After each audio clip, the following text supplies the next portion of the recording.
The wind moved like a restless spirit across the Wyoming plains, bending the tall grass low and sending dust skittering along the hard earth. Luke Carter stood at the fence line, one boot hooked over the bottom rail, his hat pulled low against the sun. From where he stood, he could see clear to the horizon, miles of open land, pale sky, and the silent shape of the neighboring ranch that had been empty for weeks now. Silence was something Luke understood well. He had lived with it long enough that it no longer frightened him, only settled into his bones like an old ache. Henry Walsh's place should not have been silent. The man had talked endlessly about his future, about the woman he'd written to for nearly a year. A mail-order bride, Henry had said with a grin, as if daring the world to judge him. Luke hadn't judged. Out here, a man took companionship where he could find it. But then Henry had sold off his cattle, packed what little he owned, and vanished without a word. No goodbye, no explanation, just gone. Luke spat into the dirt and straightened, ready to head back to his cabin, when movement near the fence caught his eye. At first he thought it was a trick of the light, heat rising off the ground, bending shapes into lies. Then the shape moved again. A woman stood there, half hidden by the fence post, as if unsure whether she belonged on this side of it. She held a small, battered suitcase in both hands, knuckles white with effort.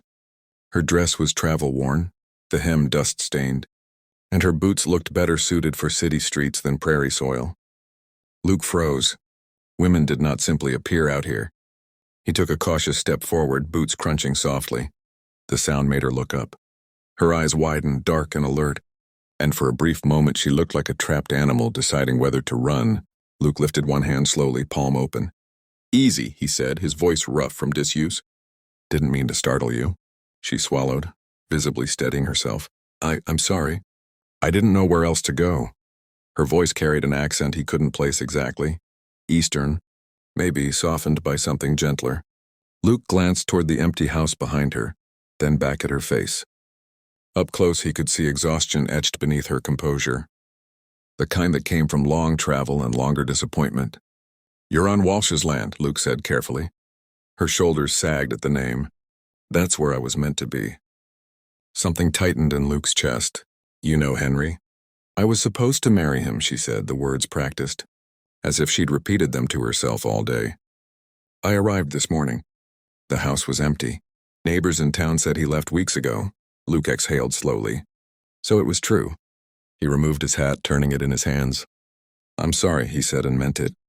"I didn't know he'd leave you like that." She looked down at her suitcase, blinking rapidly. "Neither did I." The wind tugged at her loose hair, strands slipping free from their pins. Luke noticed how thin her coat was, how she leaned slightly as if the ground itself felt uncertain beneath her feet. He knew that look, the look of someone far from home with nowhere solid to land. "My name's Luke Carter," he said. "I live over there." He gestured toward his cabin, a modest shape in the distance. "You got family nearby?" She shook her head. "No, my name is Anna." Just that, Anna, simple and brave, like the way she met his eyes even while fear lingered there. Luke glanced again at the empty house, anger flickering briefly toward a man who would abandon his promises so completely. "You can't stay out here," Luke said. "Sun'll be down soon and it gets cold fast." Her grip tightened on the suitcase. "I don't want to be trouble." Luke huffed a short, humorless breath. "Out here, trouble usually announces itself louder than that." He paused, weighing instinct against habit. He'd built his life around solitude for a reason. But this was different. This was a person left behind by another man's cowardice. "My cabin's not much," he said at last. "But it's warm and there's food. You can stay the night. We'll figure out next steps tomorrow." Relief crossed her face so quickly it almost hurt to see. Her eyes shone, though she fought the tears. "Thank you," she said quietly. "I won't forget this." Luke nodded, suddenly unsure what to do with his hands. He reached for the suitcase. "Let me carry that." She hesitated, then released it to him. It was lighter than he expected, which bothered him more than he liked. He set off toward the cabin, adjusting his pace when he noticed she struggled to keep up. They walked in silence, but it wasn't uncomfortable, just careful, like two strangers learning the shape of each other's presence. As they crossed the land, Anna looked around with open curiosity. "It's bigger than I imagined," she said softly. "The land?" Luke asked. "Everything," she replied. "The sky especially." Luke followed her gaze upward. Sky's honest out here. No place to hide. She smiled faintly at that, as if the thought both comforted and frightened her. When the cabin finally came into view, Anna slowed, her steps uncertain again. Luke opened the door, the familiar creak echoing inside. Warmth spilled out, carrying the scent of wood smoke. "It's simple," he said, suddenly self-conscious. "But it'll do." She stepped inside, setting her suitcase down just past the threshold. She turned slowly, taking it all in. The rough-hewn table, the single window, the fireplace still holding the day's warmth. Her expression softened, something like safety settling over her features. "It's perfect," she said. Luke watched her for a moment, struck by how a space that had always felt empty now seemed altered simply by her presence. Outside, the wind continued its lonely song across the plains. But inside the cabin, something had shifted. Neither of them said it aloud. But both felt it. This meeting was no accident, and whatever lay ahead would change them both.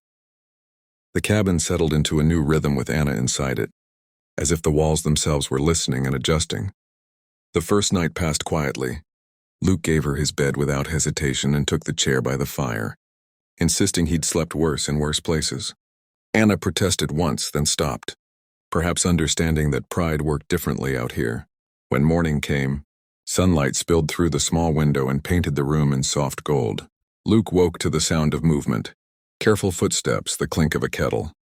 She was standing at the stove when he opened his eyes, sleeves rolled up, hair loosely tied back. For a moment, he simply watched, struck by how natural she looked there, like she'd always belonged in the quiet of that cabin. When she noticed him, she smiled, a little shy but genuine. "I hope you don't mind," she said. "I found coffee." "Mind?" Luke cleared his throat. That's the best way to wake a man. They ate together at the small table, the silence companionable now rather than cautious. Anna spoke about her journey, the long train ride, the hope she carried with every mile, the letters she'd reread until she nearly knew them by heart. Luke listened, anger rising again on her behalf, but also admiration for the courage it had taken to come so far on faith alone. Days unfolded one into the next. Luke expected awkwardness, tension, the sense that this was temporary and fragile. Instead, Anna slipped into the rhythms of the place with surprising ease. She asked questions, learned quickly, and worked harder than he ever expected. She fed the chickens, helped mend fences, and listened intently when he explained the land. In return, she filled the cabin with small comforts, warm meals, laughter, the quiet hum of someone present. At night, they sat by the fire. Sometimes they talked for hours, sharing stories they'd never meant to tell another soul. Luke spoke of his wife and child lost years ago to illness, how the land had been both refuge and punishment since then. Anna listened without pity, only understanding, her hand resting lightly on his arm when words failed him. Other nights they said little at all, content to sit in the shared warmth. Luke found himself listening for her breathing when he lay down, comforted by the knowledge that he wasn't alone. That realization unsettled him as much as it healed him. One evening, a storm rolled in without warning. Rain hammered the roof, thunder shaking the walls. Anna startled at the first crack, her composure faltering. Luke noticed immediately. "It'll pass," he said gently. She nodded, but when another thunderclap sounded, she flinched. Without thinking, Luke reached for her hand. She didn't pull away. Instead, her fingers tightened around his, grounding herself. When the storm finally faded, neither of them moved for a long time. It was after that night that the unspoken truth began to press between them. Anna grew quieter, more thoughtful. Luke sensed something changing and feared naming it. He had offered her shelter, not promises, but his heart had begun to move in dangerous directions, and he suspected hers had too. One late afternoon, she stood at the window, watching the sun dip low over the plains. The light caught in her hair, turning it copper and gold. Luke was mending tack at the table when she spoke. "I can't stay forever," she said. The words landed like a stone. Luke kept his eyes on his hands. "I know. I don't want to be a burden," she continued. "People will talk. They already might." He looked up then. "I don't care about talk." She turned to face him, her expression soft but resolute. "You should. You've given me kindness when you didn't have to. I won't repay that by becoming something you're trapped into." Luke stood slowly, his heart pounding. "What do you want, Anna?" She hesitated, vulnerability naked in her eyes. "I want a place where I'm chosen. Not because someone felt sorry for me. Not because of a promise written on paper, The air felt thick, heavy with all the things unsaid. Luke crossed the space between them, stopping just short of touching her. "If you stay," he said quietly, "it won't be out of pity. It'll be because you choose it, and because I choose you." Her breath caught. Tears welled, spilling over despite her effort to stop them. "You don't owe me that." "I know," he said. "That's why it matters." She searched his face, looking for doubt, for regret. Finding none, she nodded, a shaky smile breaking through. "Then I choose to stay." Luke reached for her hand, this time with intention. She laced her fingers through his, the contact sending warmth through him that had nothing to do with the fire. He pulled her gently into his arms, holding her as if she were something precious, something found after being lost too long. Outside, the land stretched wide and unchanged. But inside the cabin, everything was different. Love hadn't arrived in the way either of them expected. It hadn't come in letters or promises or carefully planned futures. It had grown quietly, in shared meals and late-night talks, and storms weathered together and choices freely made. And in that simple cabin on the open plains, two lonely souls found not just shelter but home.